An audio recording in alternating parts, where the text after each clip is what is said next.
In the hundreds of pages of legislation in the Senate's grand compromise, one section addresses Mexico's domestic policy, calling for strengthening economic and social standards in Mexico with the help of the U.S. government and, of course, taxpayers as a way to curtail illegal immigration. Christine Romans reports. It's called Section 413, proposed American law dealing exclusively with the domestic policy of Mexico. The theory that helping Mexico will reduce illegal immigration. Section 413 promises U.S. help in getting financial services to Mexico's poor and underserved populations, expanding efforts to reduce the transaction costs of remittance flows, helping the Mexican government to strengthen education and job training, and increasing health care access for the poor in Mexico. And it encourages Mexico to create incentives for Mexicans to return home. Critics say this should already be the job of the Mexican government. They spend frightfully small amounts on health care, on education, on job training.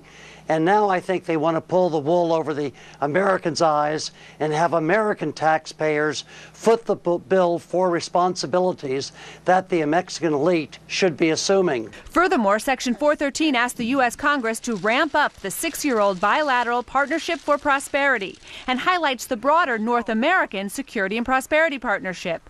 Quote, the U.S. and Mexico should accelerate the implementation of the Partnership for Prosperity to help generate economic growth and improve the standard of living in Mexico, which will lead to reduced migration. They're being asked to give a rubber stamp to the Security Prosperity Partnership, the Partnership on Prosperity, and the discussions with Mexico and Canada that talk about economic, energy, transportation, health services, and insurance integration. Section 413 also calls for a U.S.-Mexican partnership to examine, quote, uncompensated and burdensome health care costs incurred by the United States due to legal and illegal immigration. What this means is a coordinated effort to help Mexico improve prenatal, trauma, and emergency care in border areas, and a partnership between the two countries to find ways to ensure temporary workers and return injured workers to Mexico for long-term treatment. Lou? The more we look at this, the more idiotic. What in the world are these elitists? What are they thinking about? It's incomprehensible.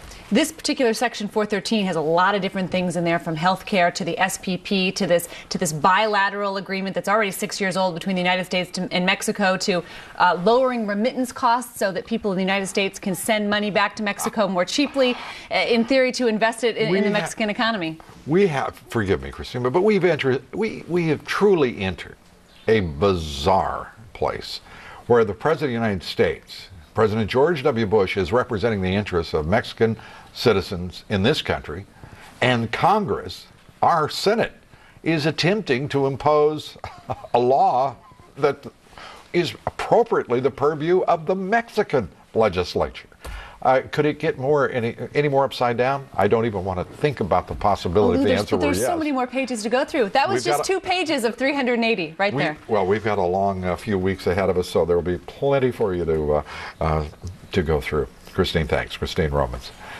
The Senate's draft legislation also restates the goals of Security and Prosperity Partnership of North America, which would reduce or do away with trade and other cumbersome border restrictions among the United States, Mexico, and Canada. Joining me now is Robert Pastor. He's Vice President of International Affairs at American University, Director of the Center for North American Studies. Robert, good to have you here. It's good to be with you, Lou. All right, let's start with it. What in the world are we trying to do here, we elitists who want to make it so less cumbersome to traffic commerce among Canada, the United States, Mexico, and move people and goods so much more efficiently?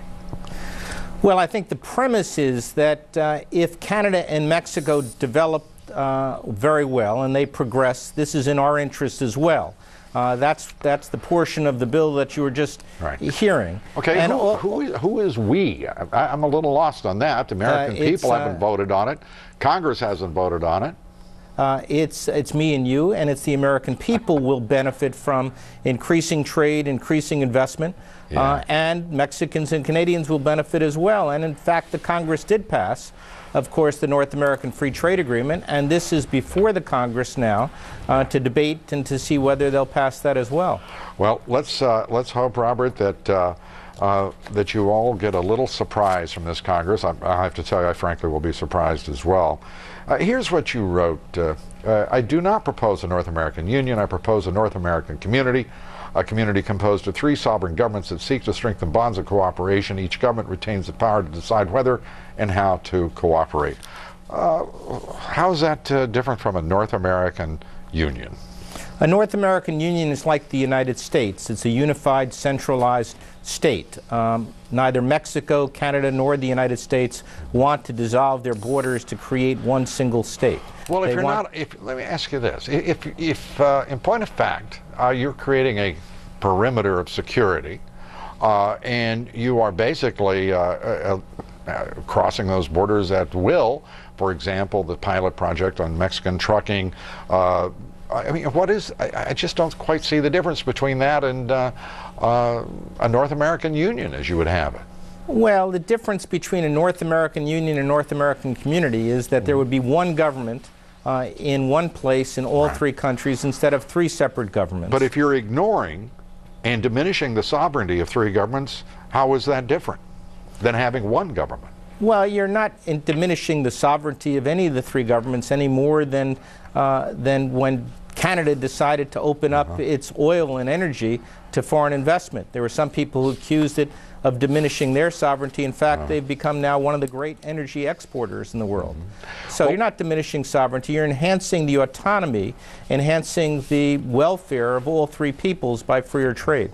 Well, don't you think there should be a straightforward vote on this? Because as technocrats, business executives and academics and other elites meet in private, and often, if not always, without the transparency of the media being there, the press, don't you think it would be just a lot more straightforward for you all to put forward the agenda, let Congress debate it, and let the legislature in Canada and Mexico do so as well, rather than stay under the imprimatur of NAFTA, which is a disaster in so many respects in Mexico and in the United States? Well, first of all, I don't agree that NAFTA was a disaster, but I do believe that each of the proposals we've talked about do need to be debated. They do need to be debated in the Congresses, and they won't be approved unless all 3 countries approve them. And with the United States suffering immense trade deficits with both Canada and Mexico, more than approaching 125 billion a year, what's driving us to do this? Well, I think we've seen over the last 13 years since NAFTA came into effect, trade has tripled. Foreign direct investment in the 3 countries have increased by a factor of 5. The effect of that trade is a $125 billion deficit, Robert. What is driving our interest here? Well, what makes you think that deficit among close neighbors like this is necessarily negative? It means, for example, that we're importing more goods that are cheaper and of a higher quality. So as consumers, we benefit from a deficit. I know, and we benefit from not having control of our own borders. We benefit from having all of you elites decide what the future is without our elected representatives expressing the will of the American people. And I know you think that's a much improved and better world. I just don't happen to agree with you. Come back, we'll talk about it another time. Robert Pastor, thanks for being here. Well, it's good to be with a member of the public and the people, not just an elite like the rest of us, huh? Hello. Bless your heart. Bye-bye. Up next.